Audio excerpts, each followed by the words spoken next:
Hello, welcome to Tool Tuesday. This week on Tool Tuesday, we have an old, I believe that's Disston handsaw. I have a recent purchase of a saw set, and I've got my triangle file. This thing's pretty dull. It was one of them yard sale finds for like $5, and I've used it here and there. I recently got more serious into using the hand tools and went over this guy and hit it with some Scotch-Brite and cleaned it all up because it had surface rust all over it and all kinds of cheese and whatnot. Had some kinks down it, and I got it tweaked back into shape. It had a pretty good kink somewhere down in the end of it here, and I pretty well got him straightened out. He's pretty doggone straight, but it cuts like crap. So I tried to find some place to get it sharpened, and I knew nothing about it.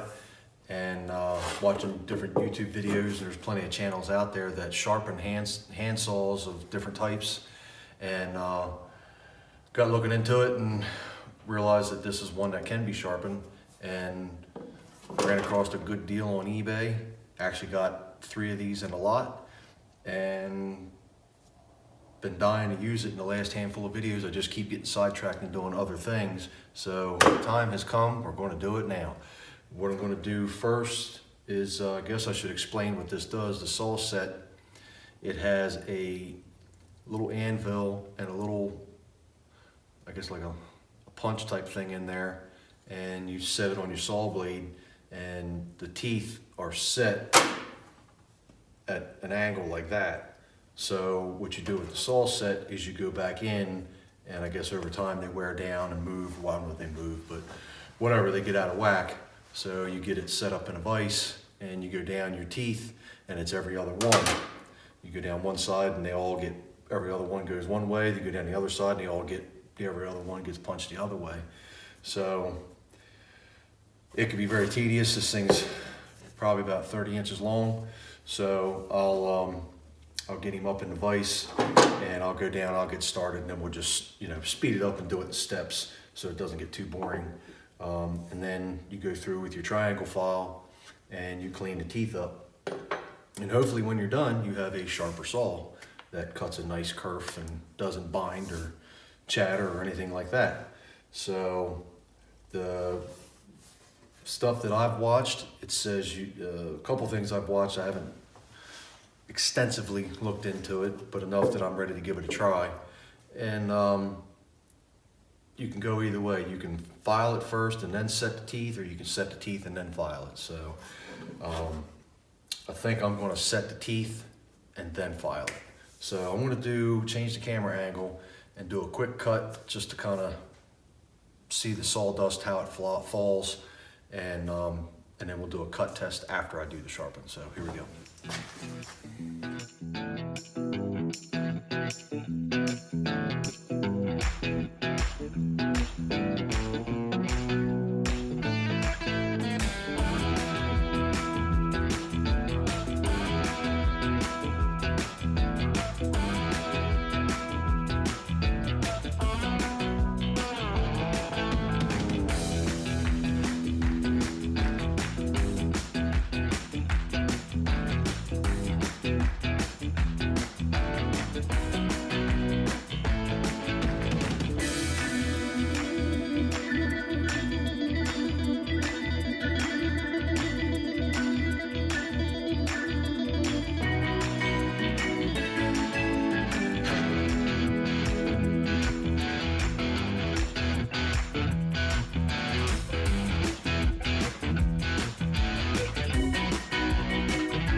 Okay, so we got her done.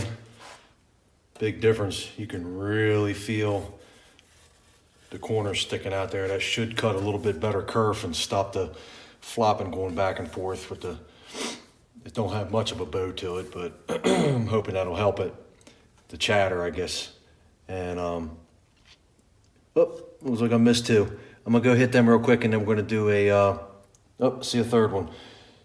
All right, I'm gonna hit these couple I missed because I can see the shine and I can see a dull spot where I missed a tooth. So it's a lot of teeth on there. I'll do the math and see how many teeth it is and all that, and we'll do the cut test real quick.